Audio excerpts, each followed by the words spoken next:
Ali Diallo Sow, président de l'entente des extemporaires, cheminots en retraite du Sénégal. Nous avons convoqué l'Assemblée générale, c'est pour faire la suite de l'Assemblée de Thiès, pour faire entendre nos revendications, notamment en ce qui concerne nos IPRES. Un gouvernement responsable ne peut pas tolérer ça. Des travailleurs, des ex-travailleurs de la Régie des chemins de fer qui ont fait leur carrière de 37 ans à 40 ans de travail, qui ont cotisé régulièrement leurs cotisations, et ces cotisations ne sont pas reversées. Cela a gangréné les salaires des retraités et a porté de façon dérisoire les familles. Donc, le Premier ministre a pris position sur ça. C'est la raison pour laquelle aujourd'hui nous sommes à Nguinguinéo, comme on l'a fait à Thiès, pour informer les travailleurs. Est-ce qu'on doit 13 milliards en ce qui concerne 13 milliards pour les pensions, notamment au niveau de la SNCS, il y avait un manquement, un gap de 400 et quelques millions, 500 millions voire. Au niveau de Transra, il y avait un gap de 5 milliards.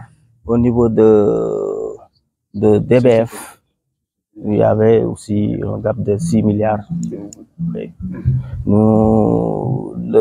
Le nouveau régime a pris position sur ça. On a travaillé avec le directeur général actuel, Ibrahim Abba, que je remercie de passage. On a travaillé là-dessus avec notre centrale, notamment le secrétaire général Modi Guiro et le député tête de liste de Thiès, Amadou Ba. Et cela a débouché à une audience avec le ministre El Malick Ndiaye et que nous avons vu que l'État a pris position sur ça pour vraiment faire finir avec ce problème très douloureux pour les anciens. Donc, bref délai, parce que nous avons des malades, nous avons des pertes, parce que c'est des vieillards. C'est des vieillards. Nous, les plus jeunes du groupe, nous faisons plus de 60 ans. Donc, les autres, nos doyens, qui ont actuellement entre 75 et 80 ans, ne peuvent plus attendre. Voilà, c'est ça. Et après Géo, vous savez, les cheminots, ce mouvement, c'est de Dakar à Kidira, de Thiès à Saint-Louis, de Thiès à Kaolack. Les cheminots est partout.